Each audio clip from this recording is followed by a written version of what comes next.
ஞானானந்தமயம் தேவம் நிர்மலஸ்படிகாக்கிருதிம் ஆதாரம் சர்வ வித்யானாம் ஹயக்ரீவம் உபாஸ்மகே. வணக்கம். ஏஎல்பி ஜோதிடர் உங்கள் லோகநாதன், கோவையிலிருந்து.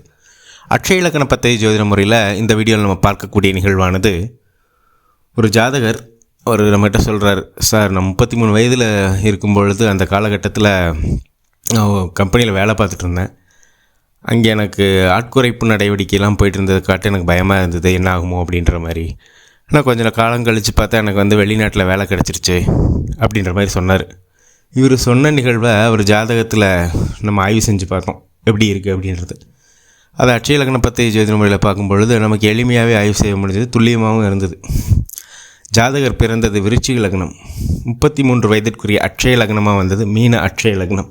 அதிபதி குரு பகவான் 1க்கும் 10க்கும் ஆதிபத்தியம் பெற்று 5ஆம் இடமாகிய கடகத்தில் இருக்கார். இப்போ இங்கே 1 அப்படின்றது மீன வீடை குறிக்கும், அதுதான் ஜாதகர். 10 அப்படின்றது தனுசு வீடு, அதுதான் வேலை. அப்போ அதனுடைய ஆதிபத்தியம் பெற்ற குரு பகவான் 5ஆம் இடமாகிய கடகத்தில் இருக்கிறது அப்படின்றது 10ஆம் அதிபதி 5இல் இருக்கிறப்ப மனசில் ஒரு அழுத்தத்தை உருவாக்கும். கூடவே கேது பகவான் இருக்கிற ஒரு பயத்தை உருவாக்கக்கூடிய தன்மைகள் தான் இங்கே இருக்குன்றது அவர் சொன்னது அங்கேயே இருக்குது.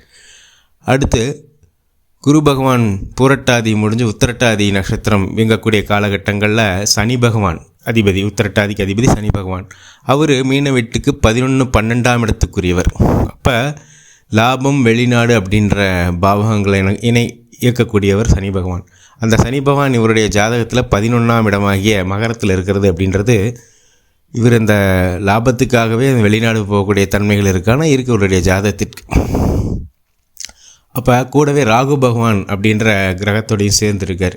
இப்போ சனி பகவான் அப்படின்ற காரகத்துவம்னா தொழில்காரகர் அப்படின்றது தெரியும். கூட ராகு பகவான் அப்படின்றது இருக்கிறதுனால ராகு பகவான் தான் அந்த வெளிநாட்டுக்கு கிரகமே அவர் தான்.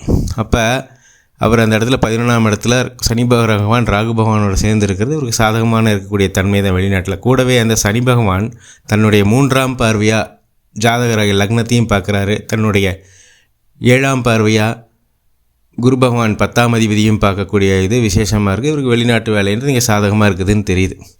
அப்போ இவர் முன்னாடியே இந்த அட்சய இலக்கண பத்ததி ஜோதிட முறையோ இல்லை ஏதோ ஒரு ஜோதிட முறை படிச்சிருந்தாலோ இவர் அந்த பூரட்டாதி 4ஆம் பாதத்தில் அந்த நிகழ்வை கண்டு பயப்படாமல் என்ன பண்ணியிருந்துக்கலாம் அப்படின்னா, இது எதிர்காலத்தில் நம்ம வெளிநாட்டு வேலை இருக்குது, அப்போ நம்ம அது போனால் அங்கே எப்படி சர்வை பண்ணுறது, அது சம்மந்தப்பட்ட ப்ரிப்பரேஷனில் ஈடுபட்டிருக்கக்கூடிய தன்மை இருக்குமானா கண்டிப்பாக இருக்கும்.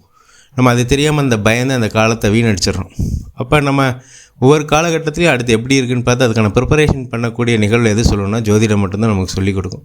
அதனால தான் ஒவ்வொருத்தரும் ஜோதிடம் படிக்கணும் அப்படின்றது குரு பொதுவுடைமூர்த்தி ஐயா சொல்கிறாரு. இந்த நேரத்தில் அட்சய இலக்கண பத்ததி ஜோதிட முறையை உருவாக்கிய மதிப்பிற்குரிய பொதுவுடைமூர்த்தி ஐயா அவர்களுக்கு மனமார்ந்த நன்றிகளை சொல்லிவிட்டு, நமக்கும் நல்ல சிந்தனை சூழ்நிலை வாய்ப்புகள் அமைய எல்லாம் வல்ல இறைவனை வேண்டிட்டு மீண்டும் ஒரு ஏஎல்பி முறையிலான ஜாதக ஆய்வில் உங்களை சந்திக்கும் வரை உங்களிடமிருந்து விடைபெறுகிறேன். நன்றி, வணக்கம்.